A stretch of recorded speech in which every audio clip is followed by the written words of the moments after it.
Hi everyone, in this video we're going to learn how to play viticulture. Let's learn how to play viticulture. This tutorial exists thanks to Leaf Snack. Welcome to the tutorial for viticulture. Your family's vineyard has been passed down to you as it was passed down to your parents. Now you must grow and manage your estate by cultivating your own wines and shipping them to clients.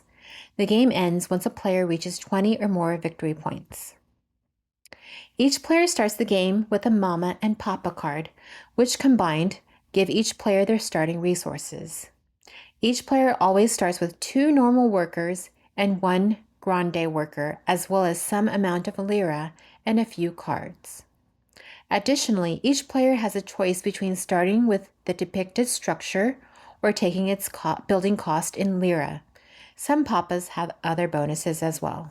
So these characters, these are the workers. And the green is vine card, wine card, and winter card. Over here, we get a grande worker. We get some coins. And then this structure here is an irrigation. It'll explain more as we play along. In this tutorial, if the text box does not appear after clicking continue, try scrolling down on the page as it may be out of view. All right, we'll give it a shot. Okay, just like now. Okay. We have the choice to start with either the irrigation building, so irrigation, or with its equivalent construction cost in lira. You can see the construction cost of any structure on your board by looking at the coin icon next to it. So the irrigation costs 3 lira. Go ahead and click on irrigation to construct it on your board. The structure lets us plant grapes in our field that have an irrigation icon on them. So you'll figure out that some buildings help you grow things faster. So we're going to collect the irrigation. So confirm, because this pop is going to give us an irrigation. Okay. Before the start of each round, players will pick their wake-up positions by placing their rooster meeple on one of the 7 spots on the wake-up chart. This determines the order of this year. So this is what we're talking about over here. Most of these spots have a bonus that you take immediately upon playing your rooster on it. The later turn order spots have more powerful bonuses, and the earlier turn order spots have weaker bonuses. So these are weaker, and these are more powerful. So you get an extra worker, so the 7th year you get and then it gets weaker like that, okay? Catherine chooses wake up position number 4, gaining 1 lira as a bonus. If we choose spots 1, 2, or 3, we will be at ahead of Catherine in turn order, but can only take a green or purple card as a bonus. If we choose spots 5, 6, or 7, we will be behind Catherine, but can take a yellow or blue card, a victory point, or an extra worker for this year only. The year has begun. We chose position 2, drawing a green card as a bonus. Since our rooster is ahead of Catherine's on the wake-up chart, we will be the starting player. When it's your turn in viticulture, simply choose one of the available action spaces from the main board by placing one of your workers on it, and it highlights it in blue where you can go. There are 4 seasons in each year, but summer and winter will make up the majority of the playtime. So spring, we choose our wake-up positions. Summer, worker placement. Fall, draw 1 yellow or blue card, and winter, worker placement. So summer is the orange cards, and then winter is the blue cards. The summer side of the board has yellow action spaces, so right here, while the winter side has blue action spaces. Okay? So you can see blue, and these are summer, yellow. Players may only play workers onto action spaces that are in the current season. Once you no longer want to take any more actions in the summer, saving the rest of your workers for winter, you can click Pass. Once all players have passed out of summer, players will draw a visitor card in the fall, and then winter begins. A big part of viticulture is cultivating your fields of grapes. Gotta rotate my tape. Each player starts the game with 3 empty fields of values 5, 6, and 7. So the coins is 5, 6, and 7. Look at the 2 green cards in your hand right here. These are vine cards. and will have either white or red grapes depicted on them.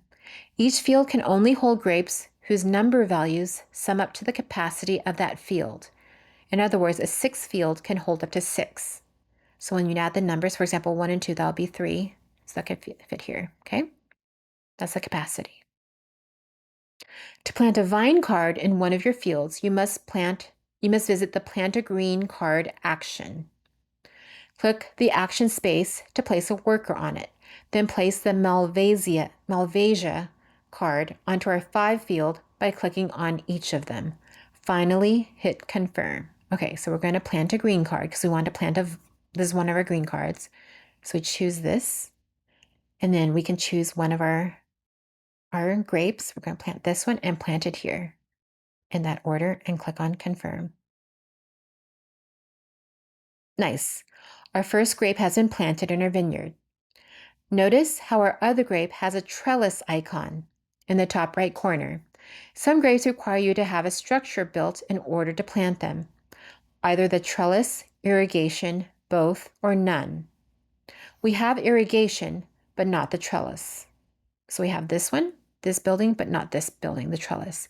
So we can't plant our other vine card until we build one. Catherine just took her turn taking the draw a vine card action. She draws a vine card to her hand. It's our turn again.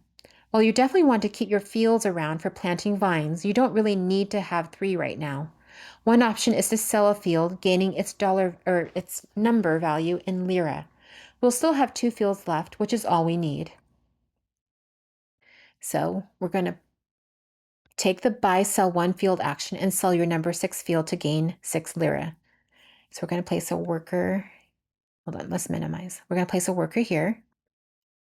And then we're going to choose to sell because this one allows us to buy or sell.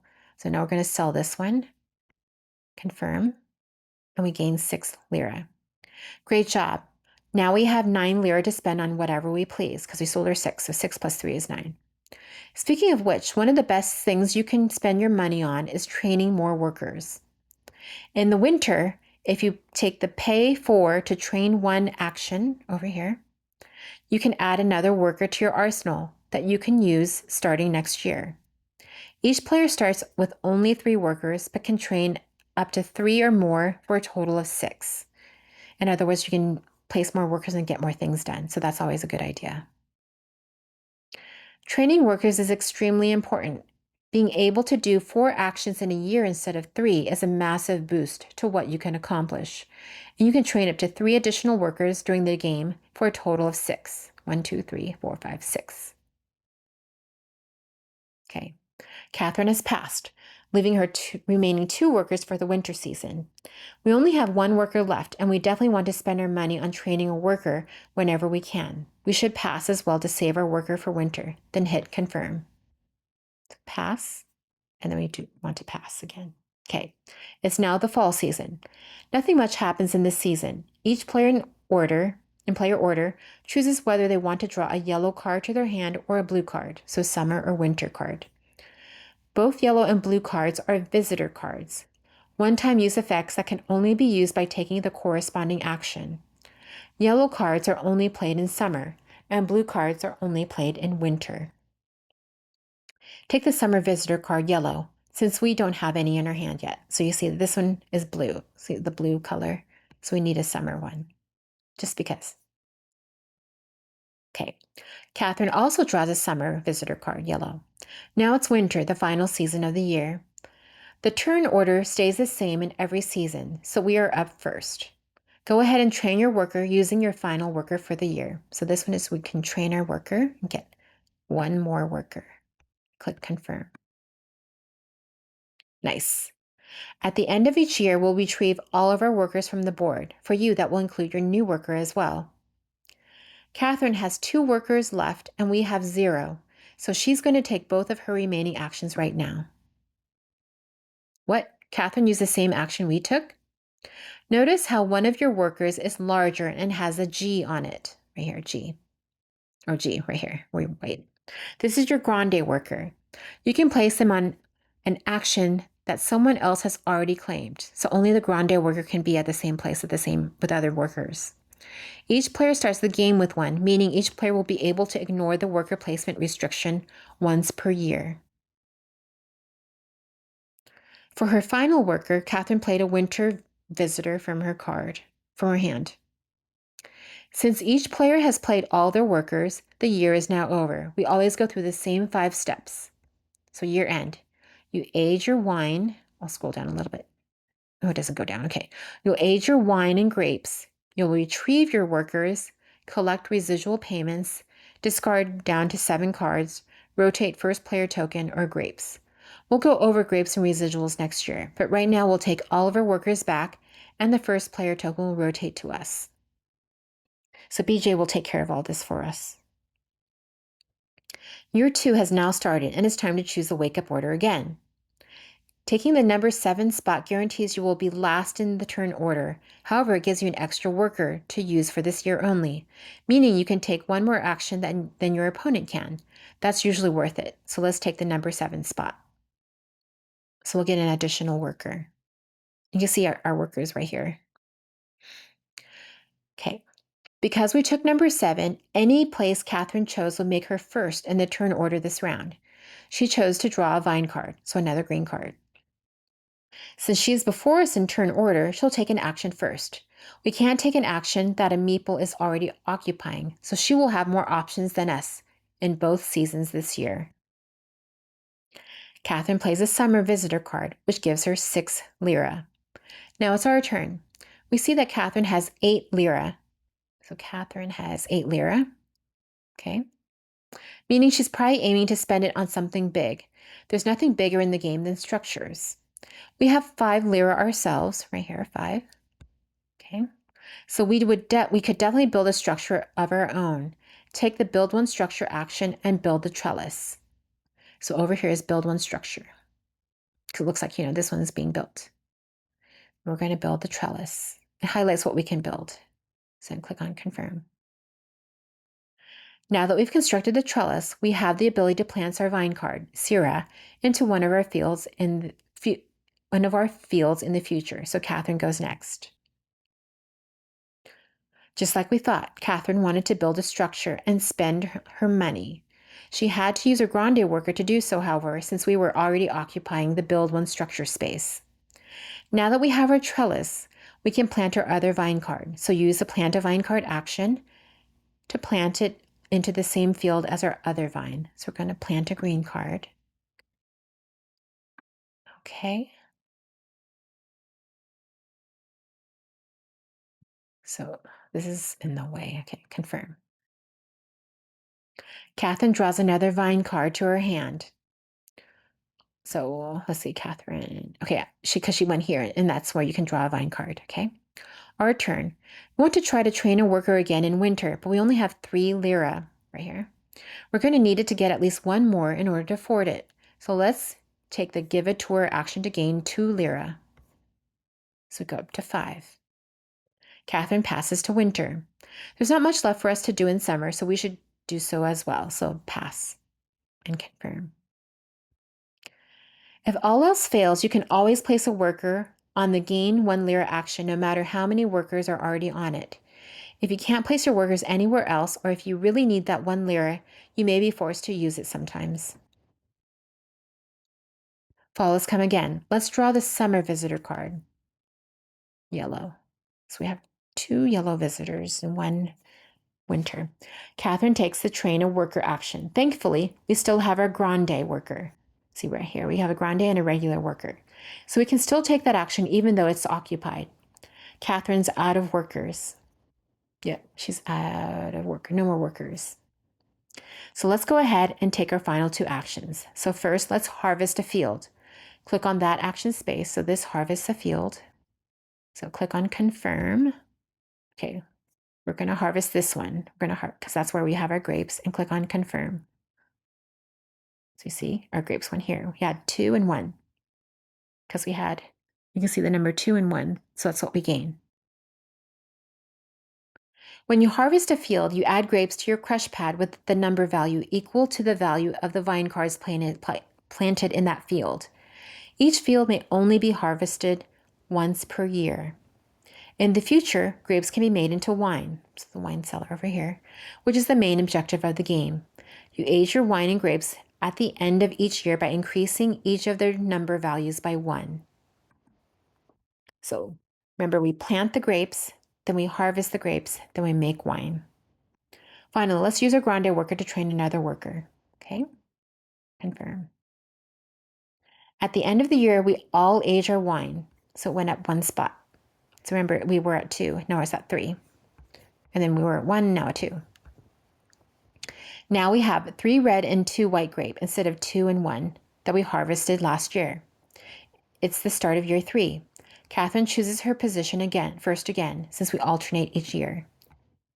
She chose number 2, another vine card. Oh, they want us to choose number 2. Okay. Okay, let's plant another vine card. The vine has a value of 3. Oh, this vine has a value of 3. Where are we? What? How do we have it? Meaning that we can't plant it at our 5 field.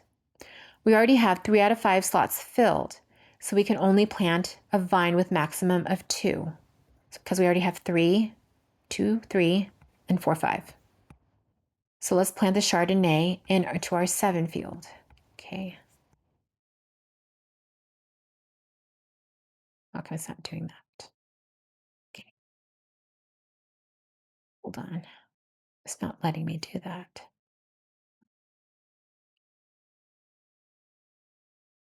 Oh no, don't tell me this is confirm.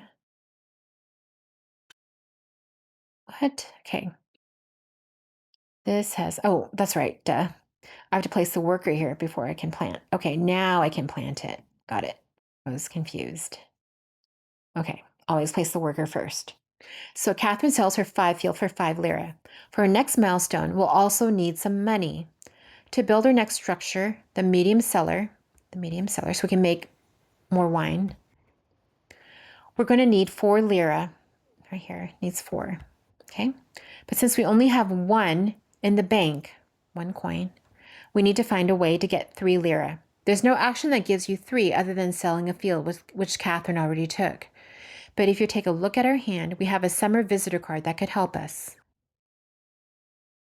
So if I mouse over this guy, you gain 3 lira or make up to 2 wine.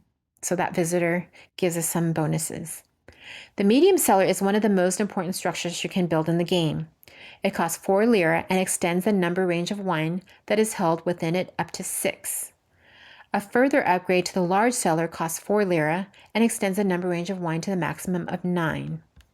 So up here we can make 6 wines, and here we can make 9. These will be essential to filling any wine orders that require wines with number values greater than 3. You could take, like, this is our order. You can see, so we definitely need the medium make 4 wine. Take the build 1 structure action and construct 1 medium cellar. Okay, confirm. Catherine draws a vine card. There's nothing left for us to do this summer, so we're going to pass. Confirm. Okay, we're going to take another summer card. Your total red value in the field is 2, so we'll get 2 red grape. So we got 2. Okay. Your total white value in the field is 1, so you get 1 white grape. So harvest your 5 field to make these grapes. Your total red. Okay, yeah, this is the one we're going to harvest that. So we're going to harvest this field so we can get some red and wine. It's always good to have a variety. So let's learn how to make wine. When you take the make up to 2 wines action, you will choose 2 grapes from your crush pad and move the marker on them to the same number value in your cellar. For example, making wine out of a 5 white grape will create 5 white wine, which can be used to fill purple order cards for your victory cards. So these are purple, okay? Like these are purple right here, I guess. Okay, so make up to 2 wines. So this one. Then click the 3 red wine. And then click the white wine. 3. And then we're going to click on confirm, click on the white. So we click on the grape and we're clicking making this wine and confirm. So you see it went over here. Now make one white wine. So make one white, we're going to make one white wine with the one grape. Click confirm. There we go. You can also make 2 other types of wine, blush and sparkling. Blush wines need 1 red and 1 white grape, while sparkling wines need 2 red and 1 white grape. The number value of all the grapes used are added together to create the value of the blush sparkling wine. So this is the menu. Okay, it's now the end of year 3. First, we aged our wine and grapes by increasing their values by 1. This means we'll have 4 red wine and 2 white wine, which is just what we need to complete our order card. Next, we'll retrieve our workers. Catherine will discard down to 7 cards, and the next year will start. We're going to fast forward until winter to explain the final action. So we got got these back. Okay. There's only one thing left to cover, and that's the purple order cards. Order cards, so these are the order cards. They represent custom wine orders from customers far away. Each one requires a different combination of wines in order to complete. The order in our hand has a cost of 4 red and 2 white, meaning we must pay for the order card with a 4 plus value red and a 2 plus value white. So it could also be 3 or 5, but it has to be at least 4 or 2 and 2. The bottom of the card contains 2 numbers. The first is how many victory points you'll receive for completing the order. The second is how much residual income you'll receive. You can barely see the number. At the end of each year, players get 1 lira for each point of residual income they accrued. Players start at 0 and max out at 5. So every time you fulfill an order, you'll get a residual. Click the Fill Order action and select our order card. So we're going to fill this order. And we're going to fill this because we have, let me just show you. We have 4 and 2, which matches. Okay. This one, and choose one. I'm going to minimize this, so 4. Okay. Okay, confirm. Great job. When a player reaches at least 20 victory points, the end of the game is triggered. Players will play out the rest of the year's action as normal. Then whoever has the most victory points is the winner. This concludes our tutorial for viticulture. You now know everything you need to know to play your first game. Thank you for sticking with it until the end and have fun. Okay, 5 stars. All right, thanks for watching.